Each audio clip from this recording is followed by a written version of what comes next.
Acá estamos con Antonia Larraín, me presento, soy Cristina Rodríguez, me dedico a la teoría e historia del arte y soy encargada de hacer la entrevista a la influencer de Chile que habla sobre el tema de los cuerpos. Nada, Anto. ¿Qué? Oh, tengo que presentarme yo también. Sí, sí puedes, si Hola. quieres.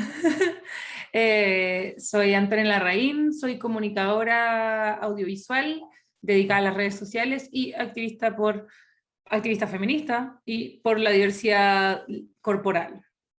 Hablo de salud mental, hablamos de comunidad LGBTQ+, etc., derechos humanos, todas las cosas del bien, somos del bien. Qué bien, me encanta. Bueno, primero, quería preguntarte un poco más que a dónde, ya sea desde tu perspectiva, desde dónde tú militas el tema como desde el feminismo. ¿Como desde qué lado del feminismo? Claro, Feminismo. como, o sea, igual entiendo que tú, cómo se denomina tu movimiento. Yo entiendo que igual ahora último han habido diferentes como exponentes o áreas, oristas del movimiento del cuerpo y del feminismo, pero me gustaría saber cómo desde dónde tú lo miras y lo aproximas específicamente. Eh, Siempre hay debates con las definiciones. Yo me considero feminista interseccional, aunque hay personas que dicen que el feminismo per se debe ser interseccional, Ujú. si no, no es feminismo. Pero bueno, no todo el mundo se identifica así. A mí me gusta ese concepto y me gusta hacer énfasis en eso, como en la interseccionalidad de ese movimiento y desde el feminismo gordo. Mucho tiempo estuve hablando de body positive, todavía lo hago, que es este otro movimiento Claro. principalmente digital que tiene que ver con que todos los cuerpos son válidos y que todos los cuerpos deben ser eh, respetados por igual, aceptados por igual, normalizados y visibilizados, lo cual permitió que se armaran comunidades de gente muy diversa a lo largo del el planeta Tierra, porque en el fondo a mí me empezó a pasar que empecé, por primera vez en mi vida encontré cuerpos que se veían como el mío a través de estos hashtags que hoy en día se fueron masificando tanto que como que se hizo tan popular el término que ahora ya perdió un poco el peso que tenía inicialmente, porque ahora todo el mundo habla de body positive, entonces uno busca los hashtags y ve un montón de gente súper hegemónica o más cerca de la norma que hablan de esto, de body positivo, amor propio, porque no sé, porque está un poco de moda, esa es la verdad. Lo cual no me parece tan negativo, pero sí siento que el feminismo gordo es mucho más político y despersonaliza, no sé si despersonaliza, pero como que el body positive tiene que ver más de cómo una se percibe a una misma, a un proceso más interno, y el capitalismo, o sea, el capitalismo gordo, ¿cacha? Y el feminismo gordo apunta como a una crítica directa al sistema capitalista, al sistema patriarcal y a lo que está afuera. Es como que la responsabilidad no es solo mía de cómo yo me valoro a mí misma, cómo yo me percibo a mí misma, o mí mismo o mí misma, sino que es como el sistema influye en esto y como el sistema tiene la responsabilidad de este gran daño que hay en la autoestima de las personas hoy en día. No solo la autoestima, sino que la opresión que viven los cuerpos que salen de la norma. Así que desde ese lado yo milito. Súper.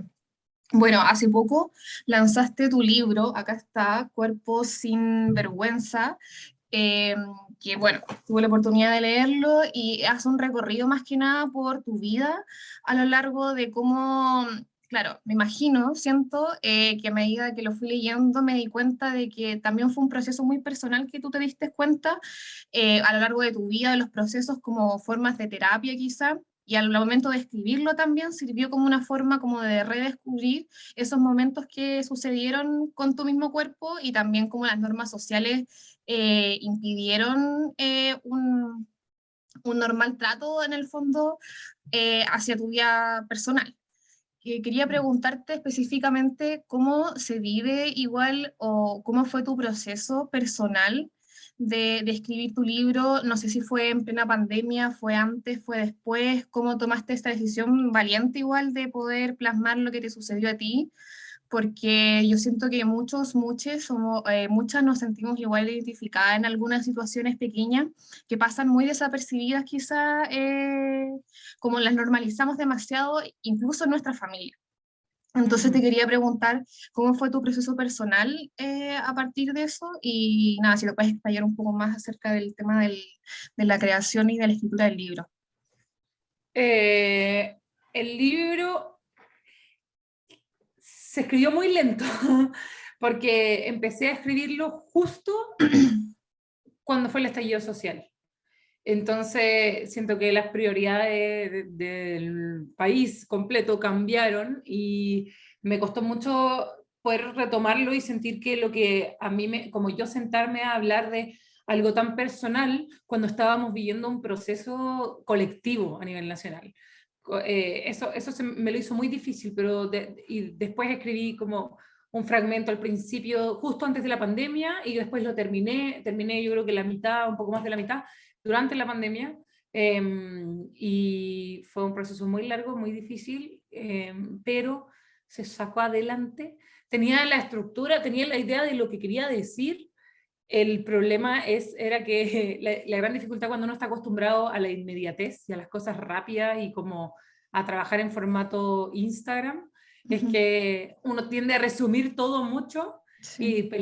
no peleaba con mi editor, pero conversaba con mi editor que me guiaba en este proceso y que me decía, relájate, como escríbelo con calma, ahonda en lo que quieres ahondar, tómate tu tiempo. Y yo como, me costó mucho bajarle el ritmo a esto, y yo creo que sigue siendo un síntoma del capitalismo, como esta cuestión de tengo que ser productiva, tengo que entregar, más que concentrarse en la calidad o tomarse el tiempo que necesitas para entregar un trabajo con el que uno se sienta bien. Así que ese fue un proceso turbulento, pero se pudo. Y no me acuerdo cuál era la otra pregunta. Tenía otra No, pero pregunta. hablar más o menos como de este tema del cuerpo, porque igual, bueno, De el la cuerpo experiencia personal. sí tiene una especialidad muy diferente porque puede ser público y privado. O sea, Claro. tiene esa disyuntiva que es tuyo, en el fondo, que tú te ves, que tú sabes lo que haces con él, pero en el fondo es tu arma para salir, es donde te desenvuelves, es lo que te lleva a hacer las cosas, lo que te permite ser, en el fondo, y que todo el Claro, mundo igual opina y habla desde tu cuerpo. Entonces, sí, esa disyuntiva me parece igual interesante, que la hablaste mucho en el libro. Eh, Nada, como hablar sobre eso más que nada.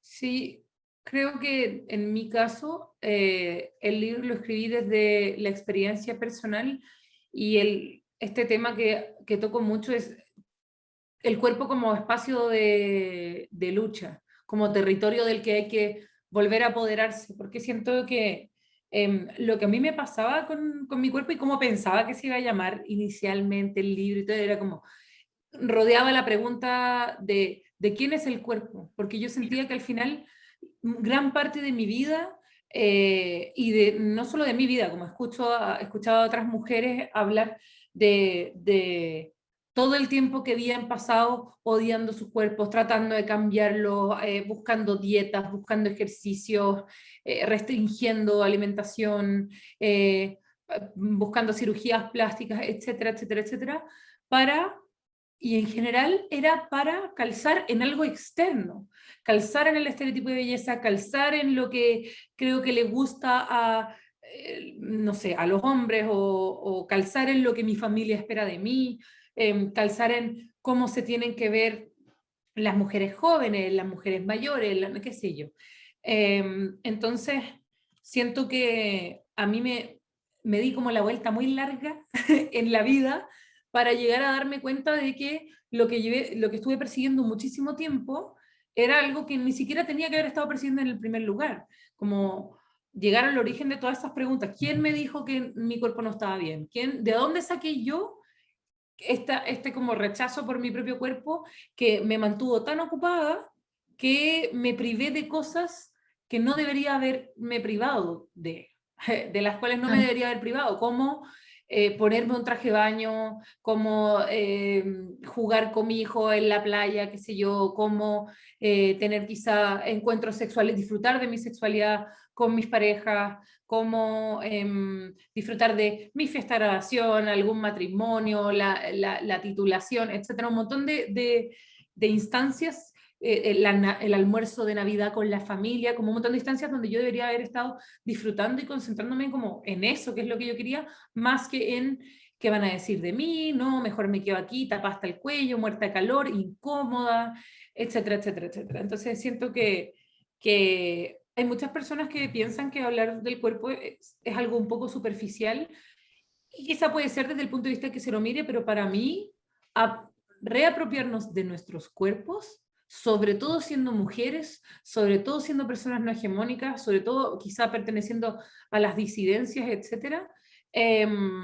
Y eso, si ya me cuesta a mí, hay que ponerlo en perspectiva y decir, si a Claro. mí yo he tenido que pasar por todo eso, imagínate una mujer racializada, ¿cachai? Una mujer migrante o mujeres con distintas capacidades, ¿cachai? Como que hay una serie de factores y de estigmas y de prejuicios y de carga moral sobre los cuerpos y las expectativas sobre los cuerpos que es muy grande. Entonces, para mí, reapropiarme de mi cuerpo fue algo muy político e impulsar a otras personas a que lo hagan con sus propios cuerpos también es algo político y es algo súper positivo, porque si logramos hacer eso, volvemos a tomar las decisiones que queremos sin tanto, sin que este monstruo mental de Claro. cómo la apariencia física tiene que ser lo más importante, nos desvíe de nuestras metas, porque empezamos a decir, es que no, que la gente como yo no puede hacer esto, no puede estudiar esta carrera, no puede lograr esta meta, no puede conseguir pareja, no puede, etcétera, etcétera, y en verdad son todos creencias limitantes que nos ha puesto la sociedad respecto a la apariencia física, pero si las eliminamos nos sentimos mucho más libres para poder hacer cualquier cosa, siento. Ujú. Bueno, igual este tema lo hablaste un poco en tu libro, pero para la gente que no lo ha leído aún y para que se motive igual a leerlo, quería preguntarte cómo hablas de tu cuerpo, cómo lo denominas en el fondo, porque hay muchas activistas que se denominan gordas, otras que lo toman ofensivo. ¿Tú cómo piensas de este término y cuál es el punto hasta dónde o el límite o es propio o es de otro como adjetivo para calificarse así en el fondo? Yo soy una mujer gorda. Puede que para ojos de otras personas no sea lo suficientemente gorda o sea demasiado gorda. Yo creo que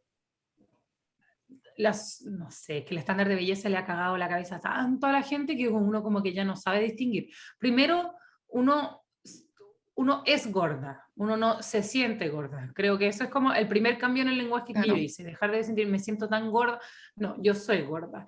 Me apropio de la palabra, es un descriptivo más, como Ujú. decir, tengo el pelo de colores, mío 1,80 m, soy gorda, es un descriptivo, no es, hay que quitarle la connotación que tiene de insulto. Hay gente que todavía se siente, claro, Claro. insultada o agredida o sienta que yo me diga gorda a mí misma es que yo me estoy tratando despectivamente. Eso me lo han dicho mucho y en verdad no es así. Y creo que hay tres cosas que hacen a mí, yo digo tres ahora para ver si me acuerdo de todas, que hay tres cosas que siento como que a mí me hacen decir con autoridad que soy una persona gorda independiente de la percepción subjetiva que tenga el resto. Uno es que los doctores, o sea, por IMC soy una persona con obesidad, que Ujú. no me gusta el término obesidad, pero lo voy a citar porque es lo que dice el IMC en base a mi cuerpo. Eh, Hace varios kilos atrás, así que soy una persona con obesidad. Dos, no hay ropa en las tiendas para mí, al menos de mi país, tengo que comprar en las secciones de talla grande si es que existen, etcétera. Y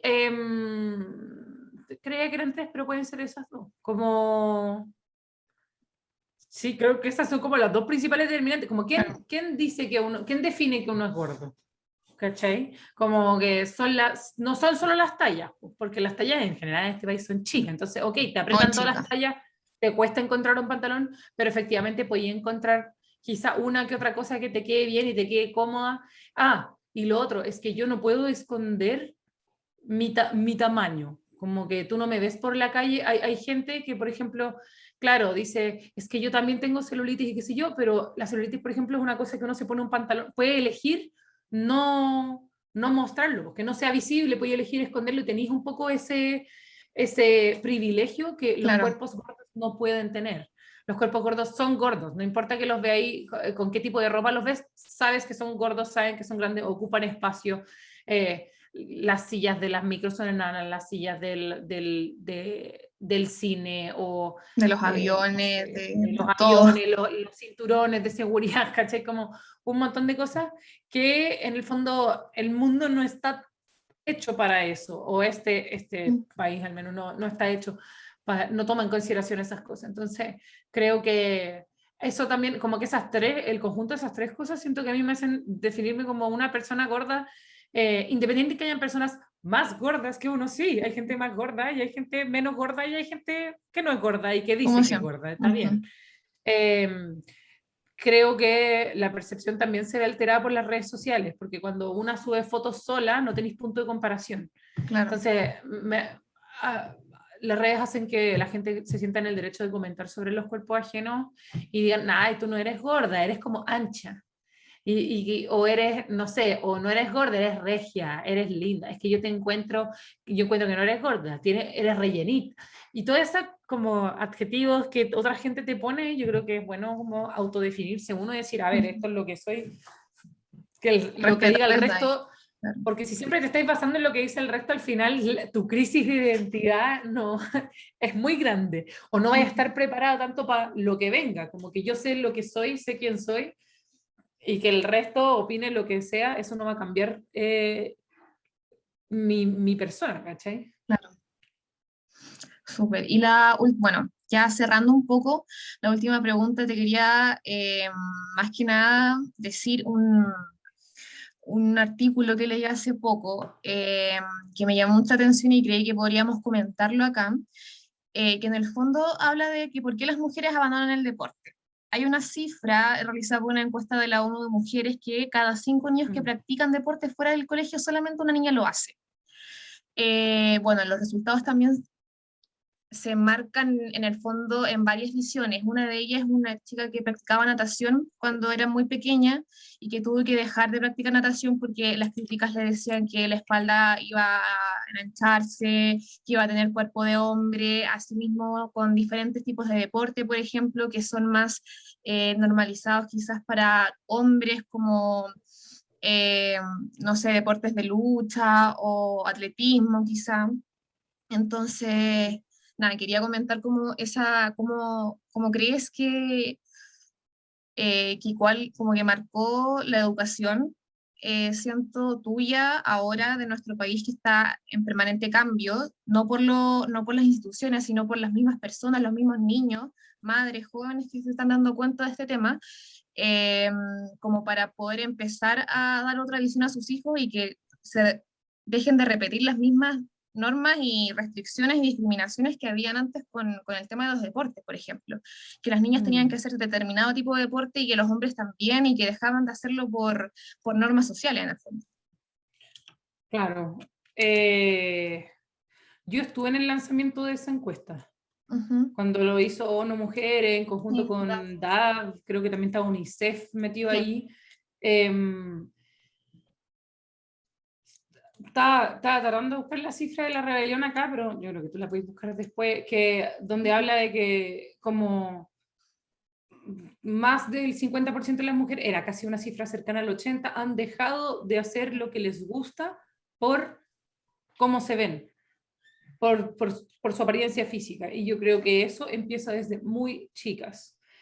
Vivimos bombardeadas, y eso también lo hablo en el libro, Ujú. como vivimos bombardeadas desde demasiado chicas con las princesas de Disney, con las películas y los monitos que apuntan a los niños y niñas, con las publicidades, etcétera, donde se nos muestra solo un tipo de cuerpo, un tipo de niña, un tipo de mujer, que es el que les gusta a los chicos o a las chicas en Claro. general, el que agrada, el que todo el mundo lo piropea, etcétera, que siempre se habla de la belleza de partida, como la belleza como mejor piropo que le podéis decir a las niñas, y te muestran cosas que no representan la realidad.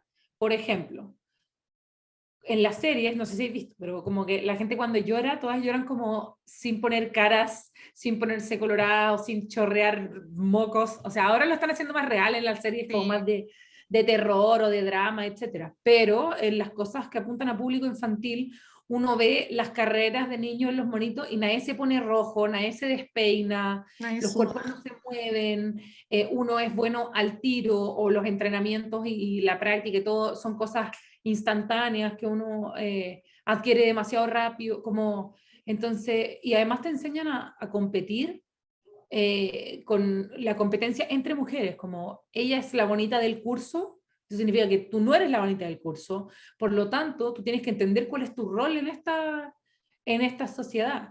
Y siento que también el tema del deporte en particular todavía está asociado mucho a lo masculino, como que Claro. los hombres son fuertes, los hombres corren rápido, los hombres no sé qué, y las mujeres tienen que ser señoritas, estar con falda, con las piernas cruzadas, sentadas, calladitas, sin despeinarse.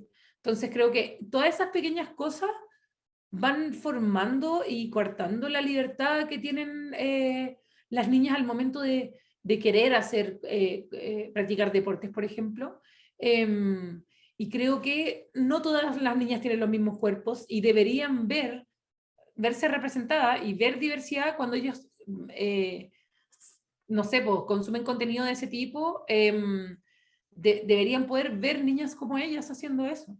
Deberían poder tener referentes femeninos. Hay una encuesta que hizo, no sé si esta es algo que hizo esa encuesta, pero también lo hizo la Viviana Ávila, Ujú. que tiene un par de libros como sobre el tema del lenguaje y el sexismo. Tiene un libro que se llama La mató por amor, que era un titular muy desgraciado de La Cuarta, ponte Sí, tú, de un sí recuerdo. femicidio.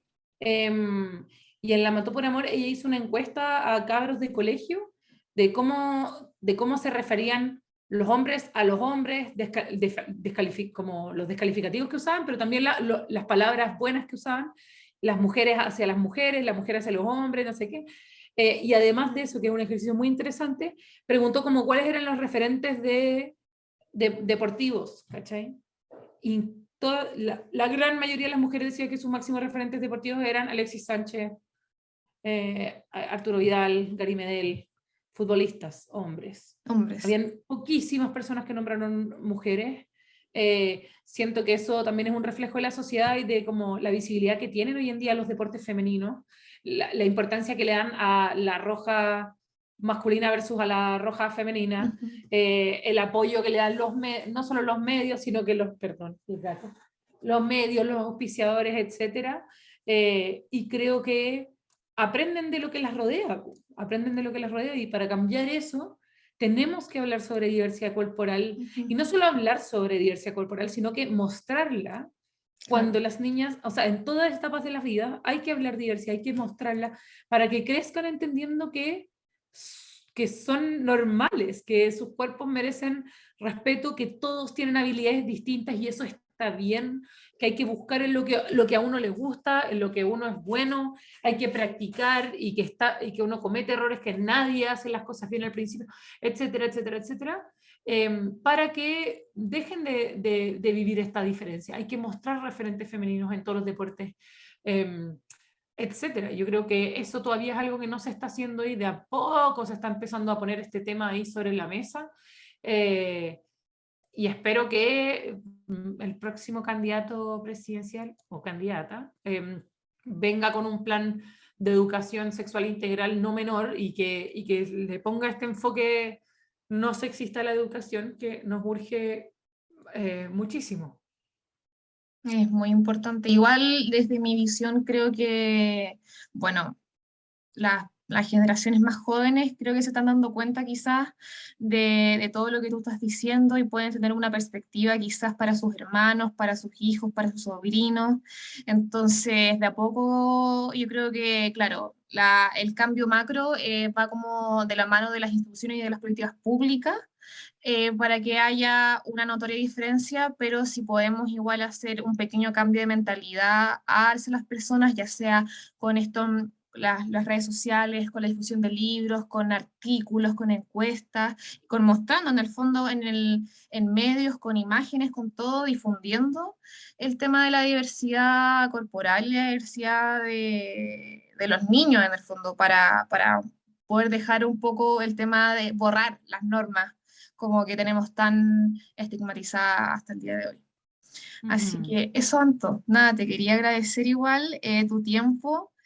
Eh, nada, los invito igual a todos a que puedan leer Cuerpo sin Vergüenza. El libro que lanzó la Anto está en la mayoría de las librerías como yo la compré creo que en Contrapunto, no recuerdo, pero están Sí, casi todas las está, librerías. y si no está online en Busca Libre, que siempre tiene Sí, buenos descuentos en buscalibre.cl, está en la Feria Chilena del Libro, está en la Antártica, en Bros y en varias que leo, en Catalonia. sí. Ahí, Está en búsquelo, lo muchas van a partes, encontrar. así que no hay excusa. Pero nada, eso, igual te quería agradecer y bacán. Muchas Muchas gracias. gracias a ti y a Random Medios por el espacio. Es bacán lo que hacen, así que ahí estemos en contacto Ujú. para cositas.